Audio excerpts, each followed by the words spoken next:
बिहार में 20 नवंबर को नई सरकार का शपथ ग्रहण होना है और इसी को लेकर दिल्ली से पटना तक राजनीतिक सरगर्मियां लगातार बढ़ती जा रही हैं।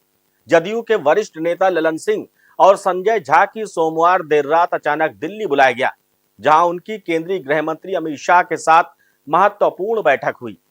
इधर एनडीए के घटक दलों चिराग पासवान, उपेंद्र कुशवाहा और जीतन राम मांझी के बीच भी लगातार बातचीत जारी है। सबसे बड़ी चर्चा इस समय शक्ति संतुलन और कैबिनेट में हिस्सेदारी को लेकर है। स्पीकर पद, डिप्टी सीएम का चेहरा और मंत्रिमंडल के फेरबदल पर जदयू और भाजपा के बीच खींचतान तेज हो गई है। आखिर नई सरकार का स्वरूप क्या होगा, कौन बनेगा स्पीकर और कैबिनेट में किसकी कितनी हिस्सेदारी तय होगी, आइए पूरी रिपोर्ट देखते हैं। आप देख रहे हैं नेशन नाउ समाचार, मैं आपके साथ सुनील चतुर्वेदी। बिहार में 20 नवंबर को नई सरकार का शपथ ग्रहण होना है और इससे पहले राजधानी दिल्ली में राजनीतिक गतिविधियां भी बेहद तेज हो गई हैं।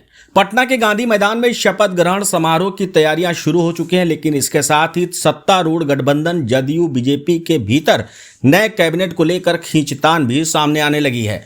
सोमवार देर रात जदयू के वरिष्ठ नेता ललन सिंह और संजय झा को अचानक दिल्ली तलब किया गया।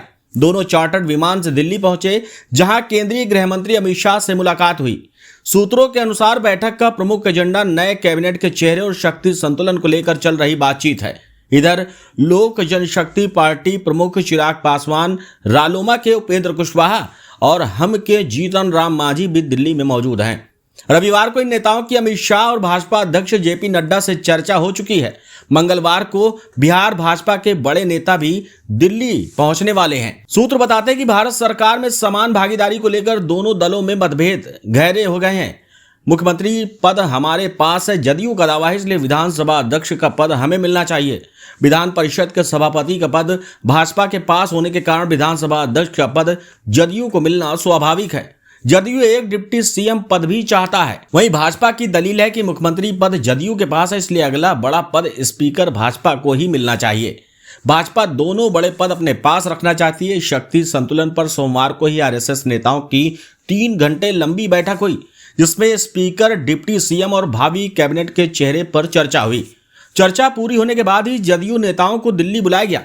सोमवार को मौजूदा सरकार की आखिरी कैबिनेट मीटिंग हुई। इस बैठक में 19 नवंबर को विधानसभा भंग करने का प्रस्ताव पारित किया गया। इसके बाद मुख्यमंत्री नीतीश कुमार राज्यपाल से मिलने पहुंचे और प्रस्ताव की जानकारी दी। सूत्रों की माने तो नीतीश कुमार ने दिल्ली और पटना दोनों जगह ये स्पष्ट कर दिया है कि सरकार में बराबरी संख्या से नहीं बल्कि गठबंधन की गरिमा से तय होगी।